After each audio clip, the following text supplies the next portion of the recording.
नमस्कार, प्रणाम और जय हिंद। स्वागत है आपका एक बार फिर से सूरज कुमार के इस क्लासरूम में, जहां पर हम लोग आपको प्रिपेयर कर रहे हैं निफ्ट, एनआईडी, यूसीड और इन सारे कोर्सेज़ के लिए। तो अगर हमारे पास कोई शीट है तो सबसे पहले तो हम अगर किसी शीट को लेते हैं और बैलेंस करने की बात करते हैं तो दिमाग में तो ये होना चाहिए, ये इमेजिनरी लाइन है।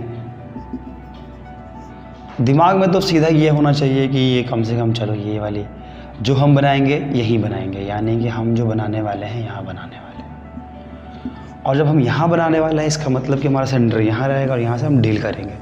A4 शीट थोड़ी लंबी होती है, आप उस हिसाब से मार्क करें, ठीक है। तो अगर मुझे कोई चीज़ बनाना हो तो सबसे पहले हम जो मार्क करते हैं वो क्या करते हैं कि इस शीट पे, इस ब्लू वाले शीट पे हमने एक मार्किंग की है, और वो अगर चीज़ ऐसी लंबी है तो मैं इतने दूर के एरिया में वो प्रोजेक्ट या फिर वो आइटम या फिर वो जो भी चीज़ है मेरे को इतने दूर में ख़त्म कर देना है। अब सोचिए कि इतने दूर में ख़त्म कर देना का मतलब क्या होता है, यानी कि हमने एक एरिया डिफ़ाइन कर लिया, एक लाइन खींच ली, इतने दूर में ख़त्म करना है। अब मुझे इस एरिया में ग्लास को बनाना है, तो हम क्या करेंगे, एक ग्लास, यानी कि मेरे ग्लास की साइज़ ये है, तो अब ग्लास का टॉप यहाँ बनेगा, ये हमने लाइन खींच लिया। सबसे पहला चीज़ ध्यान रखिएगा कि लाइन खींचने से आप मत डरिए, कभी मत डरिए, लाइन खींचिए। जितना खींचेंगे, जितना अंडरस्टैंडिंग बनाएंगे उतनी बात अच्छी रहेगी। अगर हम ग्लास की बात करें तो ग्लास का टॉप ये है, तो ग्लास के टॉप में अगर हम नीचे और ऊपर मार्किंग कर लें, ठीक जितना नीचे है ठीक उतना ही ऊपर हम लेंगे, एक राउंड मार्क कर लेंगे।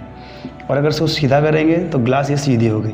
जनरली ग्लास सीधी नहीं होती है, इसलिए हम क्या करेंगे कि नीचे से थोड़ा थोड़ा अंदर ले लेंगे इसको और हम इसको ज्वाइन कराएंगे। अब हमने इसको ज्वाइन करा लिया, तब हम देखेंगे कि ये जो डायरेक्शन है इसको इसने, इस डायरेक्शन ने इस ग्लास को और सीधा ना करके उसको प्रॉपर एक शेप दे दिया। फिर हम देखेंगे कि ये जो शेप है वो कॉन्टिन्यूड होता है एक साथ, तो वो हम फिर नीचे इसको एक शेप दे देंगे ग्लास को। तब हम देखेंगे कि इस पूरे एक शीट पे एक प्रॉपरली सेंट्रली प्लेस्ड मैंने एक ग्लास बना दिया है। और अब जब ये बन जाता है तो हम इन चीज़ों को इरेज कर लेते हैं, जितने भी गाइडलाइंस हैं। और जनरली गाइडलाइंस जो हम बनाते हैं पेंसिल से तो बनाते ही हैं, बट इतना लाइट लाइंस में रखते हैं कि हमको डिस्टर्ब नहीं कर रहा होता है। तो हम प्रॉपर एक लाइन खींच लेते हैं और ये हमारी ग्लास हमारे सामने है। तो ये होता है शीट का बैलेंसिंग। अब इस तरह से आप कोई भी शेप कुछ भी बनाना चाहें, चाहे घड़ा हो, चाहे पॉट हो, चाहे कुछ भी हो, इस तरीके से हम उसको डिफ़ाइन करेंगे और उसको बनाएंगे।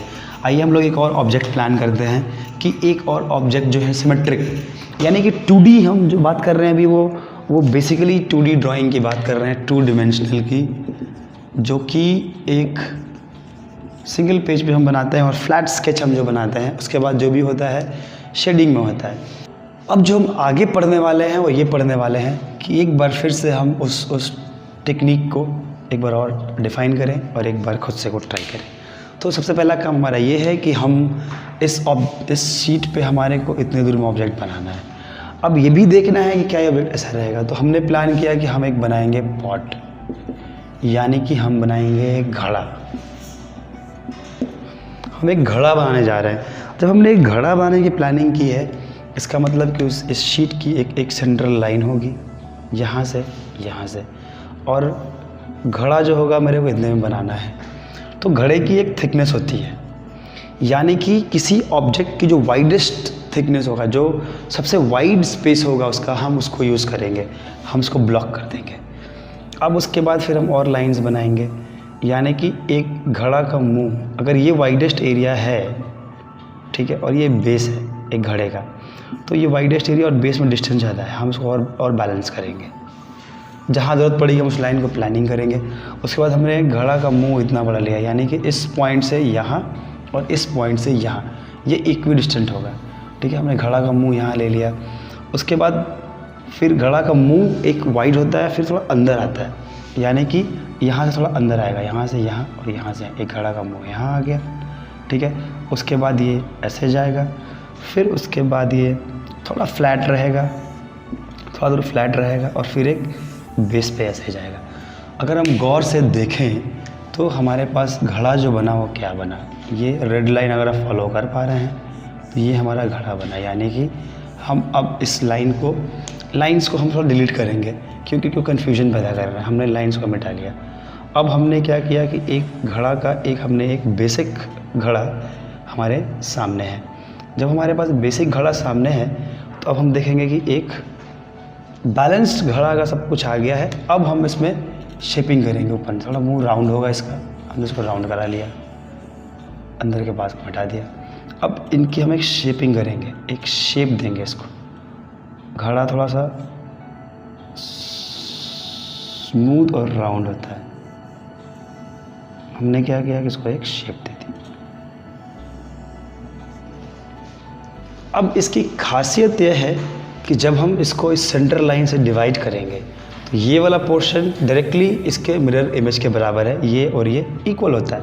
तो जब हम ये और ये नापते हैं तो यहाँ से वहाँ इक्वल डिस्टेंस होना चाहिए, यहाँ से यहाँ इक्वल होना चाहिए, ठीक यहाँ से यहाँ इक्वल होना चाहिए। अब वो शेप को हम उसी हिसाब से डिफाइन कर देंगे, डिवाइड कर देंगे, तो हमारे पास एक घड़ा बन जाएगा। इस प्रकार हमारे जितने भी ऑब्जेक्ट्स हम धरती पे बनाते हैं, चाहे कुछ भी हो, उसको हम प्रोपोर्शनली देखेंगे। अब इसकी बात करें प्रोपोर्शनली, हम अब बात कर रहे हैं तो क्या होगा इसमें प्रोपोर्शन की अगर हम बात कर रहे हैं, इसका जो घड़ा का जो माउथ है, जिसका घड़े का मुंह है, वो एक प्रोपोर्शन में है इसके विड्थ के साथ, से बॉडी के साथ, और एक लग रहा है कि हाँ वो घड़ा ऐसे बना हुआ है। अगर ये आप बोर्ड में थोड़ा टेढ़ा दिख रहा होगा, लेकिन आप शीट पे जब आप बनाएंगे अपने टेक्निक से, वो चीज़ बहुत अच्छी हो जाएगी। तो उन चीज़ों को समझना, जानना और बढ़िया से उसको प्लेस करना, यही एक तरीका है शीट को बैलेंस करके और तरीके से आगे लेके जाने के लिए। तो आज हमने जो सीखा है आज के क्लास में, वो ये सीखा है कि हम जब भी ऑब्जेक्ट बनाएंगे हम लाइंस का गाइडलाइंस ज़रूर लेंगे। तो जो भी ये आप देखिएगा कि जो सॉफ्टवेयर्स होते हैं कंप्यूटर, उसमें भी जो ये शीट्स हैं वो गाइडलाइंस हैं, वो ग्रिड्स हैं, ये सारी चीज़ों को हम लोग यूज़ करके इसको बनाते हैं। तो हम जब भी गाइडलाइन लेते हैं, हमने अपने आप को एक गाइड दे दिया कि हम इसके बाहर नहीं जाएंगे, ये हमारा दायरा है। मतलब जनरल लाइफ में भी एक लिमिटेशंस होती हैं कि हमारे एक इस दायरे में हमारे को रहना है, हम उस दायरे से बाहर नहीं जाएंगे। तो ठीक इसी प्रकार एक ऑब्जेक्ट का भी दायरा होता है, उस दायरे में ही वो बनेगा, उसके बाहर वो नहीं जाएगा। तो मैंने 2 एग्जाम्पल्स लिए, एक ग्लास का और एक घड़ा का।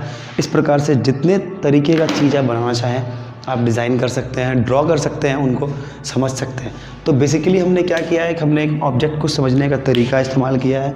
इस तरह से आप अपने आसपास के सारे ऑब्जेक्ट्स, अभी आप देखेंगे कि हमने 600 ऑब्जेक्ट पहले ही शुरू किया था बनाना, उन सब ऑब्जेक्ट्स को धीरे धीरे यूज़ करेंगे आप, और उन सारे ऑब्जेक्ट्स को ड्रॉ करने की कोशिश करेंगे। जिनमें से बहुत सारा होगा जो 3D ऑब्जेक्ट बना होगा, वो हम लोग उस नेक्स्ट क्लास में 3D में जाएंगे और उसको डिस्कशन करेंगे। तो ठीक इसी प्रकार हमने उसको अलग तरीके से समझने की कोशिश करनी है, और हम अगला स्टेप जो करेंगे वो 3D में जाएंगे। उसके पहले हम 2D प्रैक्टिस करेंगे। तो अब आप A4 शीट्स लीजिए, पेंसिल लीजिए, आपके सामने ऑब्जेक्ट्स रखिए, और आपको प्लीज़ इंटरनेट से कॉपी नहीं करना है। आपको प्लीज़ कुछ भी चीज़ देख के इंटरनेट से नहीं बनाना है, गूगल में कोई इमेज मिल गया उसको कॉपी कर दिया, नहीं। आपको अपने सामने ऑब्जेक्ट्स को रखना है और लाइव रख के आप देख के सामने से बनाएंगे। और आपको बहुत सारे एग्जाम्पल्स हम लोग इस वीडियो में दिखाएंगे कि किस तरह से, इस वीडियो के एंड में एग्जाम्पल शो करेंगे किस तरह से चीज़ें बनती हैं और किस तरह से लोगों को दिखाई जा सकती हैं। चलिए इस वीडियो को प्लीज़ लाइक कीजिए, शेयर कीजिए, सब्सक्राइब कीजिए, और अपने दोस्तों को भी दिखाइए, और अच्छे से एक अपने आप को डिज़ाइन कॉलेज के लिए प्रिपेयर कीजिए, और रेडी रहिए हमारे अगले क्लास के लिए, जहाँ पे हम 3D यानी 3rd डायमेंशन ड्राइंग की बात करेंगे।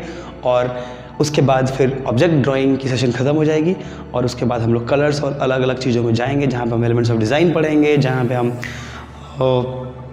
उसके बाद हम कलर्स पढ़ेंगे। उसके बाद हम धीरे धीरे क्वेश्चन आंसर सेशन में जाएंगे। पहले हम लोग 4-5 क्लास 6 क्लास ख़त्म करने के बाद, बेसिक्स सीखने के बाद, हम फिर एक क्वेश्चन सेशन में आएंगे, जहाँ पे हम क्वेश्चन डिस्कस करेंगे कि जो हमने पढ़ा है उसका यूज़ क्वेश्चंस में कैसे होता है एग्जामिनेशन के अंदर, अलग अलग एग्ज़ाम में, चाहे वो कोई भी कॉलेज हो। तो जुड़े रहिए हमारे साथ, बने रहिए हमारे साथ ठीक उसी समय पे, हर दिन, हर बार। और आप प्लीज़ हमारे क्लासेस के बीच में जो इन्फो वीडियोज़ आएंगे उनको देखना ना भूलें, क्योंकि हम उस पर इन्फॉर्मेशन शेयरिंग करेंगे, सीट्स, एग्जामिनेशंस, उसके पैरामीटर्स, सब्जेक्ट, सिलेबस, सब कुछ हम शेयर करते रहेंगे। इस वीडियो के ठीक बाद हम लोग 2-4 क्लासेस के आसपास है, जब भी हम लोग इन्फॉर्मेशन शेयर करने वाले हैं, जहाँ पे हम सारे सिलेबस डिस्कस करेंगे अलग अलग सब्जेक्ट का। तो बने रहिए हमारे साथ, जुड़े रहिए हमारे साथ। जय हिंद।